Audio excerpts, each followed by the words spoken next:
É isso aí, pessoal. Tudo bem? Faz algum tempinho já que a gente não se encontra, né? Pois é. Então, nós estamos de volta. A gente Lencastre já começou a trabalhar as sequências didáticas desse nosso segundo trimestre. E agora nós vamos continuar, eu vou dar sequência ao que ele vem falando com vocês. Tá? E nessa videoaula a gente vai tratar mais especificamente sobre as estruturas geológicas que existem na Terra. Depois a gente vai falar do Brasil especificamente, tá? Mas as estruturas são as mesmas. Então o assunto é estrutura geológica ou estruturas geológicas e as suas riquezas minerais, tá? Então como eu gosto de insistir quando a gente está em sala de aula, que assim, é interessante a gente pensar que o que a geografia se propõe a fazer, né? Assim, para a gente não começar a falar desse assunto, daqui a pouco o aluno vai falar assim: ah, professor, mas eu não sei porque eu estou estudando isso, pô, mas esse assunto é chato, mas isso é geografia mesmo? Então, essas perguntas sempre voltam. Qual é a ideia, pessoal? Vejam só. Vou dar para vocês uma definição que uma vez um professor deu para a gente na faculdade. A geografia se preocupa em entender lógicas espaciais. Ponto. Tá? Então, eu tenho diversos fenômenos, tá? Que nesse caso aqui são fenômenos, digamos, naturais ou são questões ligadas a uma lógica própria da natureza, mas esse espaço ele é construído e reconstruído, ele vai se reconfigurando pela mão humana, pela sociedade. Então, eu não estou preocupado em entrar em detalhes, por exemplo, ligados à química desses elementos, ou a questões físicas, ou até questões sociológicas, antropológicas, filosóficas. O fato eu tenho aqui que fazer vocês entenderem como que a organização do espaço, seja no nível dos países, seja na escala de regiões, vai ser influenciada, ou vai influenciar, ou mais especificamente vai ser influenciada por essas estruturas geológicas, ou por essa diversidade de estruturas. Qual o significado que essas estruturas têm para a sociedade? Tá? Um país muito rico, por exemplo, em minerais metálicos, necessariamente é um país rico? É uma questão. Um país que tem muito petróleo, por exemplo, como os países árabes. É lógico, professor, que esses países são muito ricos. Lógico que não, né? Alguns países sim, têm muito dinheiro, geram muitas divisas, tá, com essa produção. Mas não necessariamente essa riqueza se reflete em desenvolvimento socioeconômico. Então isso tem que ficar claro. Tá? Mas a gente vai falar um pouco mais disso mais para frente. Então, vamos começar bem devagar, tá? Aqui com esse mapa que eu estou colocando aqui na tela para vocês. Eu vou mudar aqui a configuração. Vou dar aqui um F5. Acho que não vai adiantar. Pedir aqui a apresentação de slides. Acho que ele vai pegar do início. Não pegou. Ótimo. Vamos lá, pessoal. Basicamente, em termos didáticos, tá? O que a gente tem aqui? A gente tem 3 estruturas. Pessoal, mas eu estou vendo 4. Tá bom. Desconsidera a cobertura vulcânica. Tá? Porque didaticamente a gente trabalha com essas 3.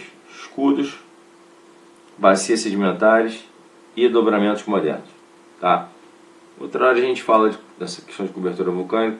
Isso é um tópico mais específico. Isso acaba aparecendo de forma mais localizada e por isso nas divisões, digamos em praticamente 99% dos livros, a a cobertura vulcânica por si só não aparece como uma estrutura. Mas isso não cabe a gente discutir aqui.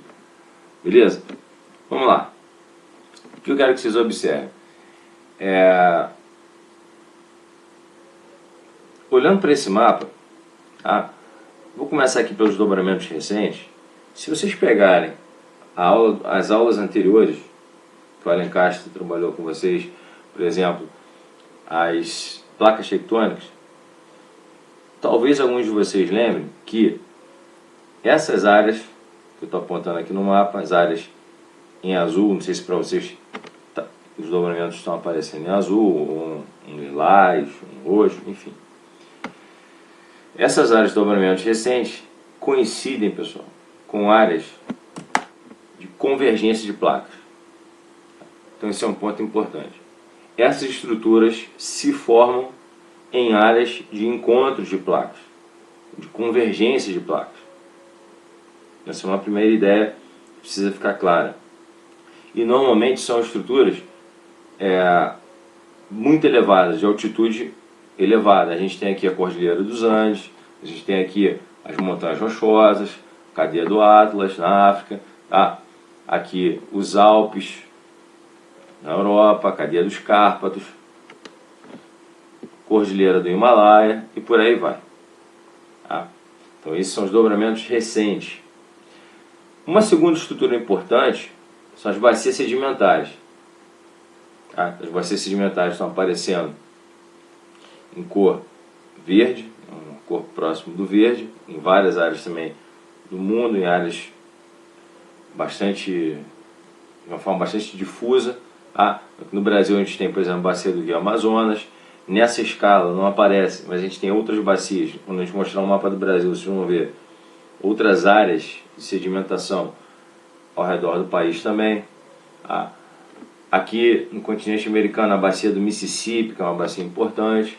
Tá? As bacias dos rios europeus que correm aqui em direção ao norte da Europa. Tá? E qual é a importância, qual é o significado dessas áreas para a geografia? São áreas basicamente onde se encontra muito combustível fóssil, ou onde se encontra combustível fóssil aí em maior ou menor quantidade. Tá? O que é combustível fóssil, pessoal? Petróleo, carvão, gás natural, gás de xisto. Tá? E essas coisas dispensam apresentação. Vocês sabem muito bem a importância que isso tem. Tá? Isso inclusive vem gerando aí, principalmente gerou no último século algumas disputas, algumas guerras. Tá? A gente não precisa falar aqui, não precisa chover no molhado, falar da importância do petróleo e do gás natural, principalmente, esses dois últimos.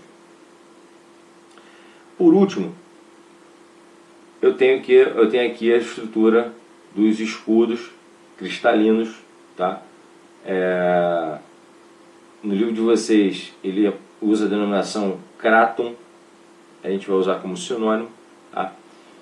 E nessas áreas, pessoal, qual é o destaque? Bom, primeiro a gente tem que levar em conta que são áreas muito antigas, na verdade são as áreas mais antigas do planeta, as áreas que se consolidaram, que se formaram há mais tempo. E nessas áreas nós temos aí os chamados minerais metálicos, ou nessas áreas se formam os minerais metálicos. Tá? O que é um mineral metálico?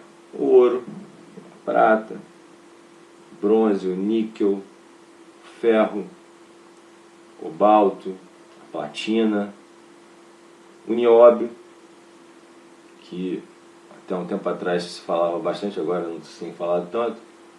Acho que é muito importante. O Brasil tem uma reserva muito grande desse mineral metálico e a lista é extensa. Depois a gente vai ver no outro mapa onde eles aparecem e mais alguns outros.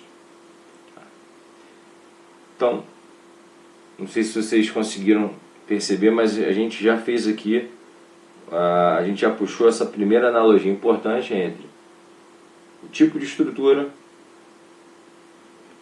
o que existe nessa estrutura e, digamos, a temporalidade dela. Ou seja, a gente foi do mais moderno, dos dobramentos modernos ou recentes, passando pelas bacias sedimentares, boa parte delas formadas lá no Paleozoico, Mesozoico, chegando aos escudos cristalinos que se formaram do Paleozoico para trás. Beleza, pessoal? Então, essa é a primeira parte, né, que a gente precisa, que vocês precisam entender e que a gente já deu uma passada, tá?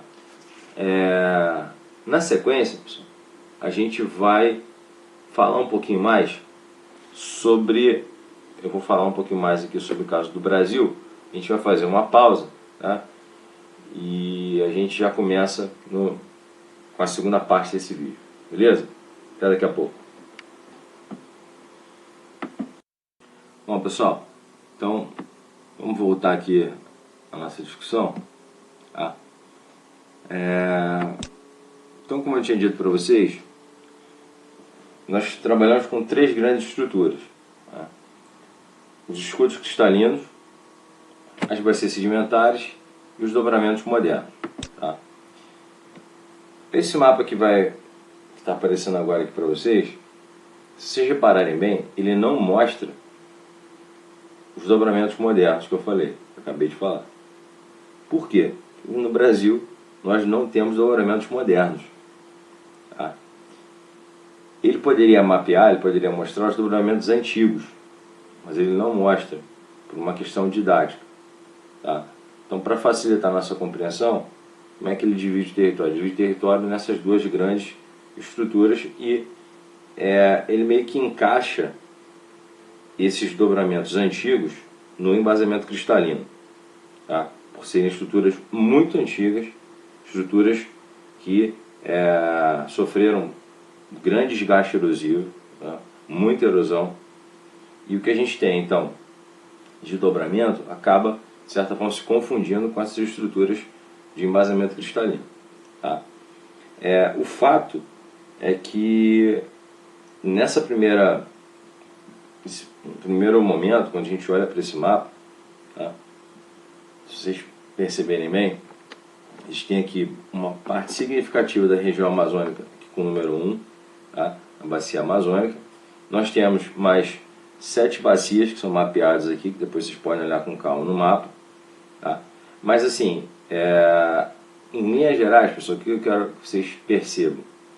O território brasileiro ele tem áreas de sedimentação, digamos, um pouco mais antigas, que são essas áreas continentais, são áreas basicamente continentais, tá? E áreas de sedimentação mais recente, que a gente chama de sedimentação do quaternário, do período quaternário, que são áreas próximas às calhas dos rios. Então, a gente tem uma sedimentação quaternária bastante importante, tá? Na própria região amazônica e, ao mesmo tempo, na faixa litorânea. Tá? A faixa da região litorânea tem acúmulo de sedimentos recentes, né? Recentes em termos geológicos. Bem, tá. Uma questão. Professor, se vai falar da exploração de petróleo nessas áreas sedimentares, ou, adiantando a pergunta para aquele aluno que já leu o capítulo, que já está um pouquinho mais adiantado. Professor, eu já ouvi dizer, eu já li em algum lugar, que quase 95% do petróleo explorado no Brasil tem exploração marinha, ou explorado no mar. O que acontece? Bom, o que acontece é que o nosso petróleo em terra é um petróleo que aparece de forma muito escassa, muito pulverizada, tá? Pelo menos o que se conhece até hoje. E então a Petrobras, desde a sua criação e outras empresas que surgiram, principalmente empresas vindas de fora, começaram a explorar petróleo na faixa litorânea, na plataforma continental, para ser mais específico, tá? E mais recentemente na chamada camada pré-sal, que é uma camada muito profunda.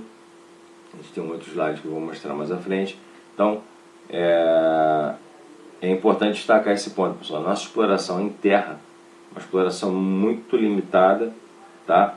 Uma exploração que basicamente, se a gente dependesse dela, nós não teríamos nenhuma importância no cenário econômico ou na exploração de petróleo no mundo. Tá? Então, assim, a gente deve bastante a nossa produção, a gente tem uma grande, digamos assim, ligação com o petróleo que se formou no mar. Tá? Aliás, o ambiente marinho, pessoal, é um ambiente, digamos, propício à formação de petróleo. Tá? Então, quando se compara a formação de petróleo, por exemplo, a formação do carvão, o petróleo, ele está associado, a formação dele está associada a um ambiente marinho, tá? Ao acúmulo de matéria orgânica em camadas sucessivas, em camadas de sedimentação, mas com a presença da água do mar. Já o carvão mineral, ele tem uma relação, uma associação com o quê? Com o acúmulo, basicamente, com florestas que foram soterradas, tá? E, digamos, petrificadas em áreas continentais. Okay? O nosso carvão, no Brasil a gente tem pouco carvão de baixa qualidade. Tá? A gente vai ver que isso é diferente, por exemplo, de países como a China, como a Rússia, os Estados Unidos, que tem formações mais antigas, formações mais profundas, com carvão de melhor qualidade. Nosso carvão, ou em matéria de carvão, o Brasil não é dos melhores, muito pelo contrário. Tudo bem? Então, a gente... Deixa eu ver aqui o que a gente tem até aqui. Então, a gente falou agora das áreas dos escudos cristalinos. Não, perdão, a gente falou das bacias sedimentares. E agora, vamos falar um pouquinho aqui, rapidamente, das bacias.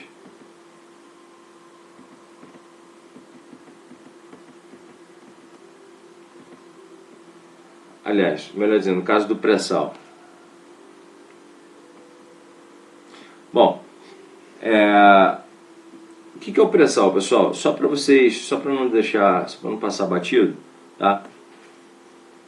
Eu imagino que o Alencastre comentou com vocês que, talvez ele tenha comentado isso, né? A gente tem originalmente, África e América do Sul estavam ali ligadas, muito próximas, né? E foi o movimento da tectônica de placas que foi abrindo, que foi separando essas duas partes gradativamente, tá?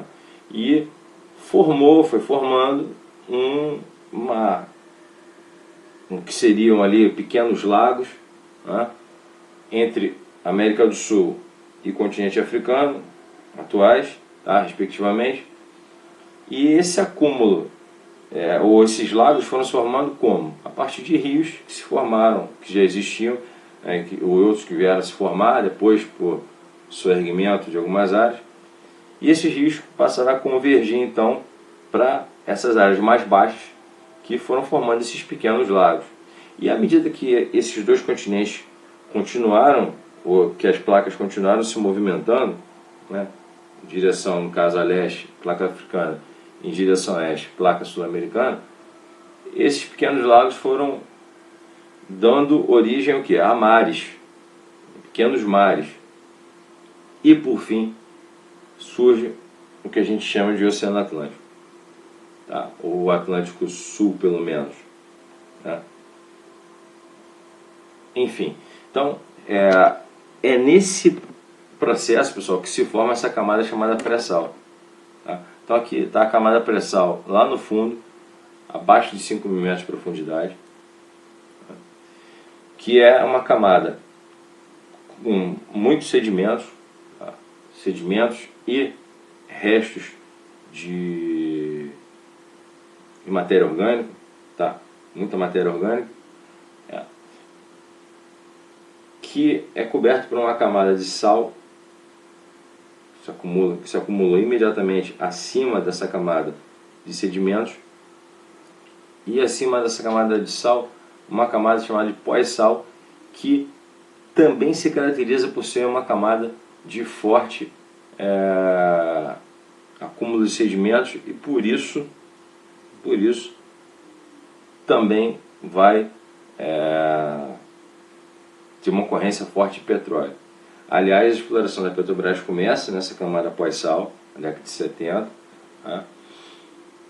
E com a tecnologia que se tinha à época, não era possível ainda explorar o pré-sal, ainda que há relatos de que na Petrobras já se sabia, se estudava essa camada pré-sal, já se imaginava, tá, que muito provavelmente existia bom petróleo, talvez petróleo de boa qualidade, nessa camada do pré-sal, só que naquela época as sondas que a Petrobras dispunha não conseguiam chegar lá embaixo. Tá?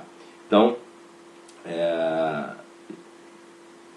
é isso que a gente, basicamente, que eu gostaria de falar com você sobre o pré-sal, só para não passar batido, tá? E que hoje, né, esse petróleo do pré-sal vai aparecer como uma reserva muito importante, tá? Tanto pela quantidade quanto pela qualidade do petróleo. Então, se por um lado, né, o preço do petróleo no mercado internacional vem caindo bastante, né, se argumenta que existe aí uma mudança, digamos, na matriz energética mundial, a gente sabe que existe uma, digamos assim, uma migração, uma passagem para uma matriz mais limpa, né, para a adoção de formas de obtenção de energia que emitam menos CO2, tá? A gente acredita, a gente entende pelo cenário atual, a gente deduz que durante algumas décadas pelo menos, muito provavelmente o petróleo vai continuar sendo importante, tá?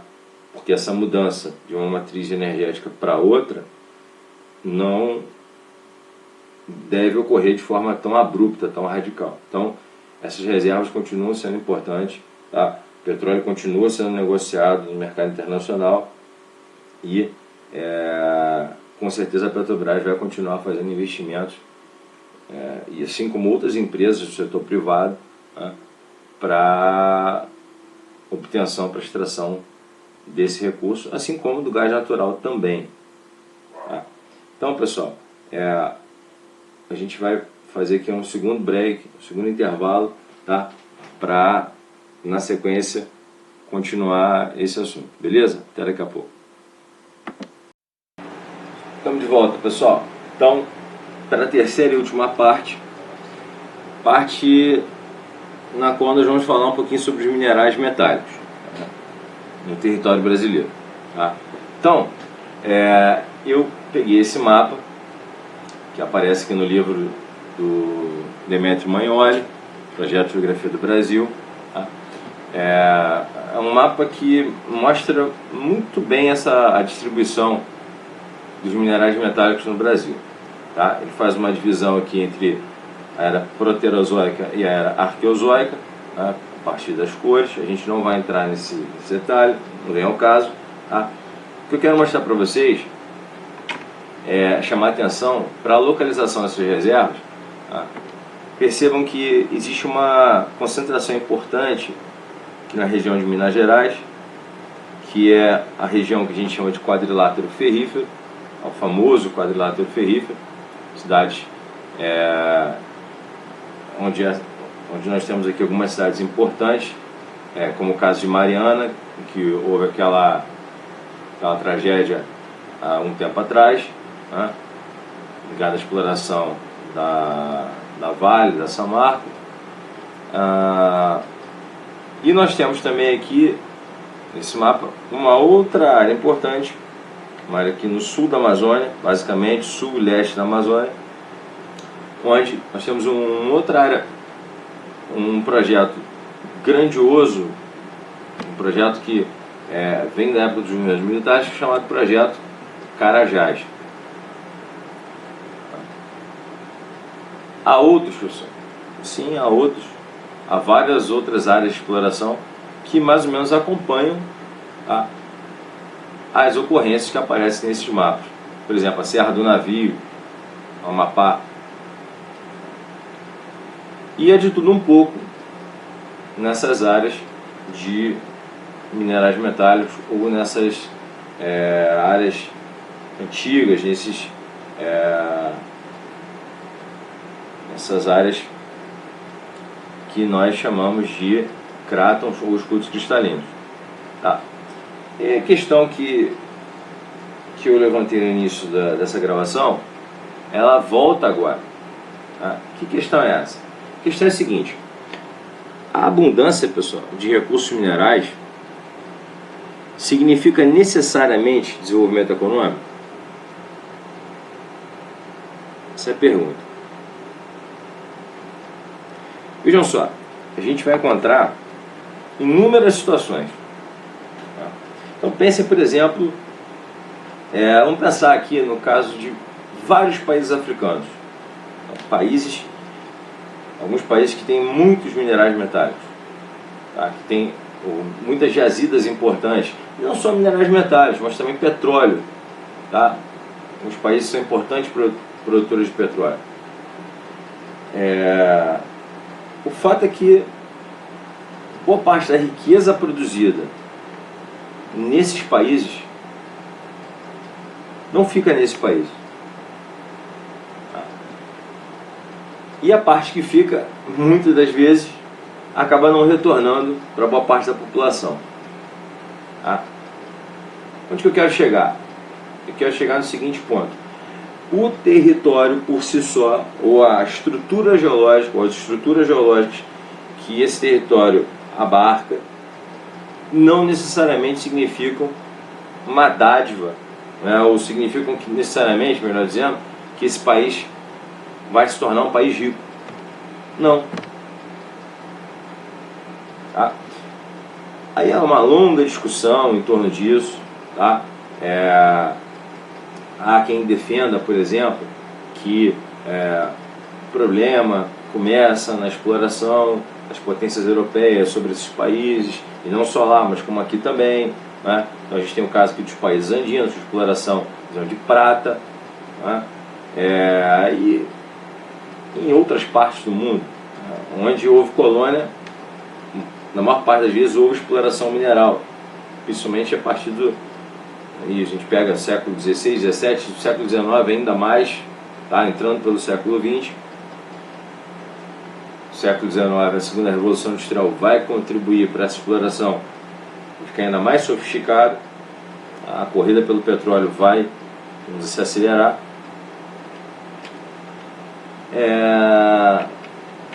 Mas a gente não pode reduzir a questão da pobreza ou do menor desenvolvimento de um conjunto de nações à questão do imperialismo ou do chamado neocolonialismo. Isso é um erro grosseiro. Por que eu digo que é um erro grosseiro? Porque quando a gente faz isso, a gente exclui, a gente deixa de considerar o papel do Estado dentro de cada país, ou o que esses estados poderiam ter feito pós-colonização, pós-saída dos colonizadores. Aí alguém vai falar: poxa, professor, mas o que sobrou nesses países foram muitas vezes um grupo, um ditador, uma família que meio que se apossou do governo e passou a usufruir dos recursos. Sim, de fato foi isso que aconteceu. Tá? Mas eu quero que vocês percebam que não dá para botar tudo na conta da colonização. Existe sim a forma como esses estados vão encaminhar, digamos, utilizar esses recursos a partir de então. Tá? Então esse é um ponto importante a ser levantado. Tá? E é claro, tá? Claro que de certa forma a presença de muitas empresas multinacionais, empresas europeias e americanas principalmente, e mais recentemente chinesas, tá? Algumas japonesas, assim, as empresas dos países mais avançados, elas vão marcar presença nesses países, como o fazem aqui também no Brasil, elas vão ali se estabelecer, muitas vezes, por quê? Porque elas buscam esses recursos para comercializar esses produtos no mercado internacional, né? Às vezes os próprios países, os próprios governos têm interesse em estabelecer empresas, sejam estatais ou privadas, criar incentivos, conseguir abrir portas para que essas empresas acessem os mercados nacionais, fora dos seus países de origem, para que elas possam comprar essa matéria-prima a preços, digamos, baratos, e fazer aquilo que a gente já sabe, né, que é a famosa ideia de agregar valor a esses minerais metálicos ou ao petróleo e gás natural. Mas principalmente no caso aqui a gente está falando dos minerais metálicos. Esse é um ponto importante, porque quando a gente pensa na distribuição dos recursos ao redor do planeta, principalmente pós Segunda Guerra Mundial, principalmente nesse período em que começa a acontecer um processo relativamente acelerado de processos de independência, os processos de independência se aceleram, alguns países vão entender que ter esses recursos é estratégico, sim, mas vai ser mais estratégico ainda como eu utilizo esse recurso. Então, um exemplo muito emblemático, um exemplo assim, muito interessante dessa discussão é o caso, por exemplo, do Vale do Silício nos Estados Unidos. Então, Vale do Silício lá na Califórnia, que imagino que boa parte de vocês conheçam, que é o Vale do Silício, uma região onde hoje existem diversas empresas de tecnologia de ponta, principalmente ligado ao setor de informática, e foi onde surgiram os primeiros computadores, que por sua vez vieram dos microprocessadores, que por sua vez vieram dos microchips, e essas estruturas, se a gente for voltando, for diminuindo, aí observando com a lupa, digamos assim, quanto mais perto a gente chega dessas estruturas menores da eletrônica, a gente entende por que se chama Vale do Silício, porque o silício ele entra na composição dos transistores, ele entra na composição dos microchips. A parte do silício é que se fabrica isso. Só que tem uma questão interessante aí. O silício, pessoal, ele aparece em quase 1/3 do planeta, ou melhor, 1/3 do planeta é silício, da crosta terrestre, para ser mais específico. 1/3. Quase isso. Então, eu imagino que alguns de vocês devem ter pensado, se esse troço é tão abundante, por que surgiu exatamente lá? Ou por que existe um Vale do Silício nos Estados Unidos, e por que não existe, por exemplo, um Vale do Silício no Brasil? Por que não existe em cada país um Vale do Silício? Essa que é a questão.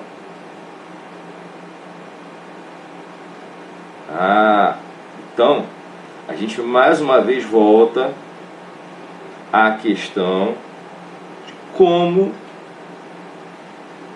os Estados nacionais vão encarar o uso dos recursos minerais e naturais de uma maneira geral. Se eu acho que basta me colocar na posição de puro e simples exportador de commodities, ok. Quanto que vale a tonelada do ferro? Vale X, vende. Essa área aqui, olha, aí chega o japonês, eu quero explorar alumínio aqui, porque lá no Japão a gente não tem quase nada de mineral metálico. É mesmo? A gente não tem quase nada. O que vocês tiverem para vender, a gente vai comprar de vocês. Aí o brasileiro vai, pega e vende para o japonês um preço módico, um preço muito barato,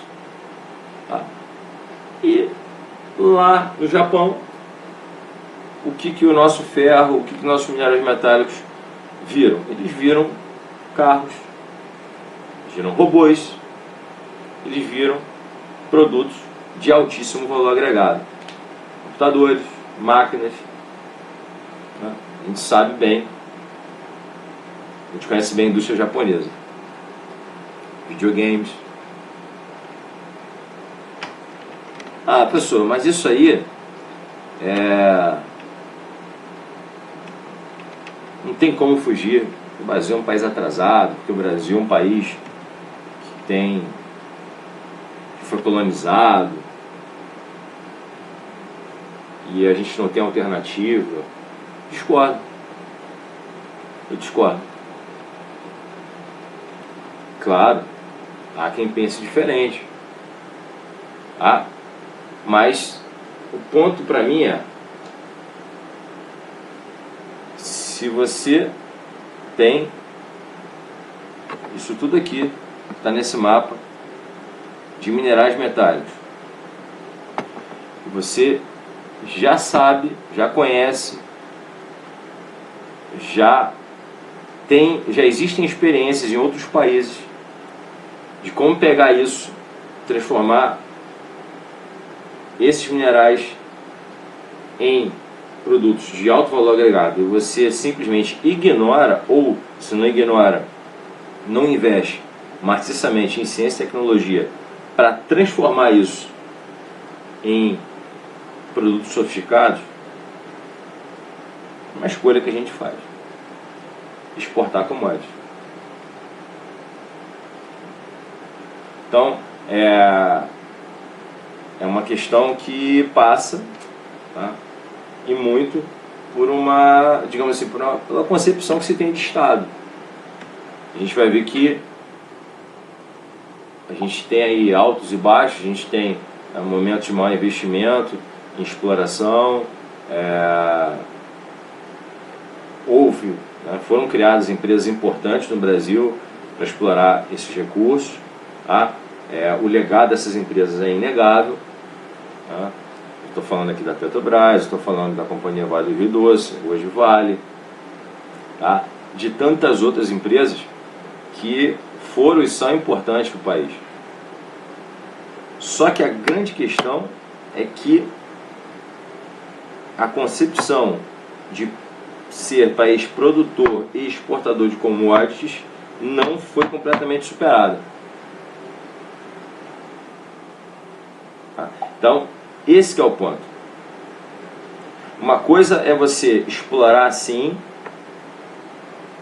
mas pensar mais adiante. Bom, eu tenho que criar centros de pesquisa, eu tenho que investir na formação de engenheiros, eu tenho que investir na formação de gente que pegue essas coisas e multiplique o valor disso. Então não adianta eu falar assim: porque o nióbio é maravilhoso, porque o nióbio vale uma fortuna, porque eu pego o nióbio para produzir avião, para produzir ligas mais leves, que não sei o quê, se eu não crio, por exemplo, um parque tecnológico que seja, se eu não crio incentivos na ciência, na tecnologia, para pegar esse nióbio, para pegar esses outros minerais e gerar, no limite, toda uma cadeia produtiva que pode se beneficiar disso. E na prática eu estou falando de quê? Eu estou falando de gente empregada, de gente mais qualificada, de empregos melhores, de geração de riqueza.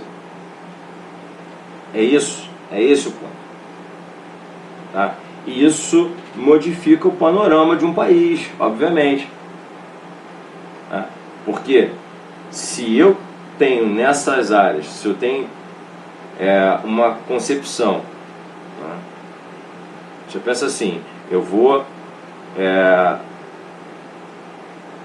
agregar valor, eu quero criar projetos que agreguem valor, e eu parto desse princípio, eu começo a raciocinar em mais investimentos em pesquisa, eu começo a pensar em mais parcerias com iniciativa privada para colocar dinheiro em projetos associados à pesquisa, né, e ao desenvolvimento de produtos. E isso tudo começa a gerar um círculo virtuoso, ou seja, uma série de mudanças positivas que vão se refletir no território, cidades mais ricas, cidades mais prósperas, né, regiões mais ricas. Então, é só você pensar, comparar o que é lá, para voltar ao início, a região do Vale do Silício, os tipos de emprego que são gerados lá, isso é a grande maioria, tá? E os tipos de emprego que são gerados, por exemplo, em áreas de exploração mineral, em boa parte, por exemplo, da região amazônica, ou no quadrilátero ferrífero. Com exceção de alguns engenheiros, de algumas pessoas um pouco mais qualificadas, boa parte dos empregos é mão de obra barata. Não é isso que agrega valor. Não é isso que dá aquele salto de autonomia tecnológica, por exemplo, que pode significar mais para frente que eu, por exemplo, consiga ter uma indústria que produza um determinado item que só, por exemplo, o Brasil consegue fazer, ou criar uma patente em cima dele. Tá?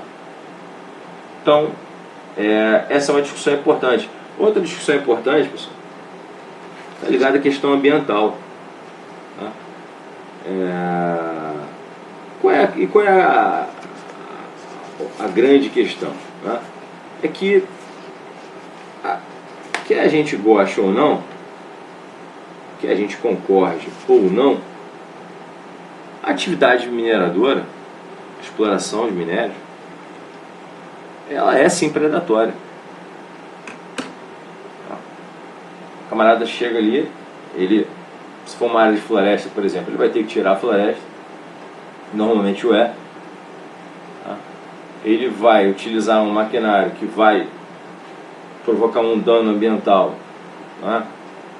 Obviamente ele vai ter que cavar, ele vai ter que retirar, ele vai usar não só a questão mecânica, mas também processos químicos para fazer a retirada desses minérios. Tá? E até certo ponto isso é razoável. Por que eu digo até certo ponto? Porque a atividade produtiva não pode ser demonizada por ela mesma, por si só. Tá? O ponto é, qual é o limite? Onde que eu posso fazer isso e onde que eu não devo, onde até eu não posso fazer isso, por força da lei, por exemplo. Tá? Então, vamos pegar aqui o exemplo clássico, uma reserva indígena. Se eu sei que aquela área é uma reserva indígena, tá? A priori, eu não posso fazer exploração mineral ali. Porque eu parto do princípio que eu vou devastar essa área, que essa área vai destruir o ecossistema, ou os ecossistemas em que aquela região, aquela lógica em que vive o indígena. Ponto. Se eu tenho uma área, que é uma área considerada de um nível altíssimo de proteção, de preservação, isso previsto em lei, e está escrito lá que não pode haver exploração, não pode haver, não tem que haver, não tem que ter discussão. Tá? E eu volto ao início. Existem várias áreas onde a exploração já está consolidada, onde ela já acontece. Tá? E o grande ponto, qual é? É um uso cada vez mais racional, mais inteligente do território. Uma exploração que seja, para usar uma palavra, um conceito que vocês conhecem, tá? Que se aproxime ao máximo da ideia, se é que é possível, mas a gente tem caminhado no sentido de buscá-lo, tá? De buscar o quê? O desenvolvimento chamado sustentável. Em muitos casos, tá? A exploração mineral vai ser, digamos, um pouco mais agressiva, ela vai poluir os rios, ela vai derrubar florestas. Então, há um dano que a gente não consegue reverter, ok? É um passivo ambiental, que a gente vai ter que arcar com ele enquanto sociedade. Só que existe um passivo ambiental que pode ser evitado. E mais do que isso, tá?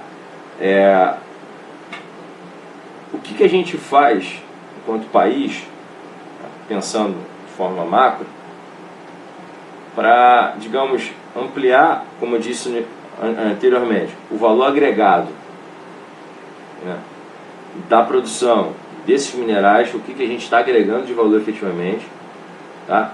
Ou, sendo mais direto, a gente está mais preocupado em agregar valor ou a gente está mais preocupado simplesmente em abrir áreas e mais áreas de exploração indiscriminadamente, sem efetivamente pensar longe, pensar que se eu